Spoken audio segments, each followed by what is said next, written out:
I hate politics, but I love principles. Politics is a dirty, rotten, filthy business, and I hate it. But I love guiding principles, and that's why I engage. I love the principles of liberty.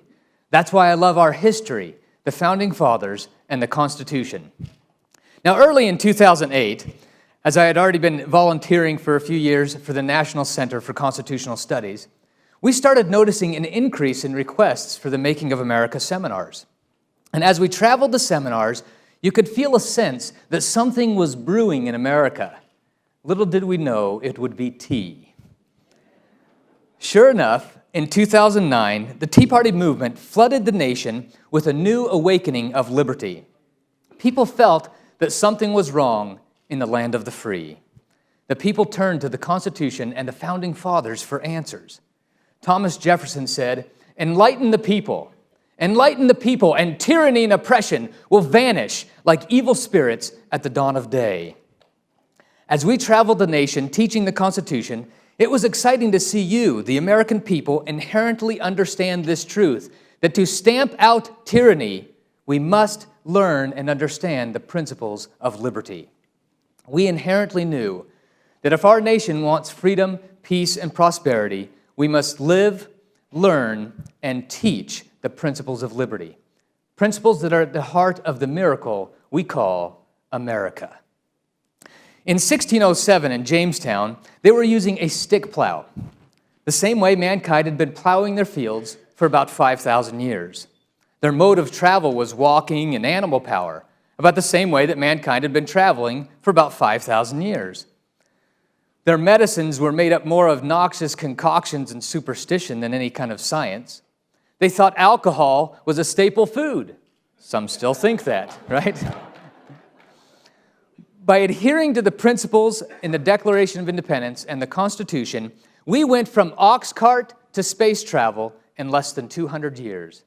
In fact, you could say that we've made a 5,000-year leap. Now, many of you have read the book, The 5,000-Year Leap. That NCCS book sold almost 1 million copies in 2009 and 2010, a slight increase from the 60,000 copies sold the previous 30 years. This great awakening in the people indicated that they were yearning to understand and learn the 28 fundamental principles of liberty. And they learned that when you free the mind of man, it results in a miracle that has changed the world. Today we call this miracle the American dream. It's a dream that, with freedom, we can be and do whatever we set our minds to. We've been taught about this all our lives by teachers, family, even pop culture has taught us about the American dream. A quote from an unlikely source. I am the American dream. I'm the epitome of what the American dream basically said. It said that you could come from anywhere and be anything you want in this country. That's exactly what I've done. That's not from George Washington or Thomas Jefferson or even Ronald Reagan. That's Whoopi Goldberg. Isn't Whoopi going to be surprised when she hears that she was quoted at a Tea Party event? But she's right. That's what the American dream's all about. But I have come to realize that the American dream will not be accomplished by restoring or returning back to what the founders had. They had the tyranny of a king and the oppression of Parliament. We don't want to return back to what they had. We want to build upon what they created. Thomas Jefferson said, I like the dreams of the future better than the history of the past.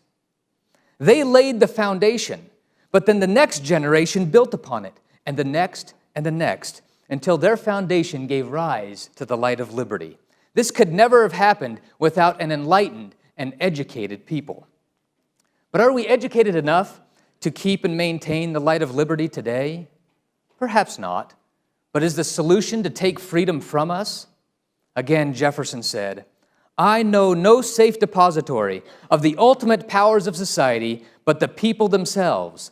And if we think them not enlightened enough to exercise their control with a wholesome discretion, the remedy is not to take it from them, but to inform their discretion by education.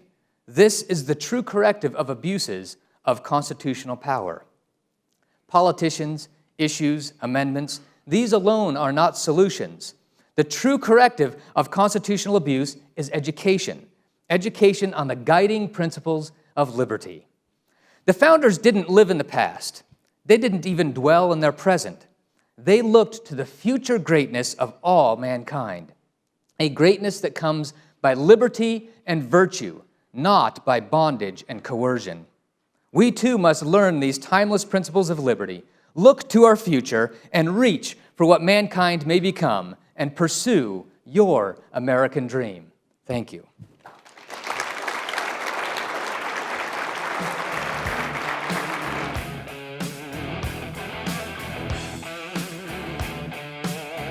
Ladies and gentlemen,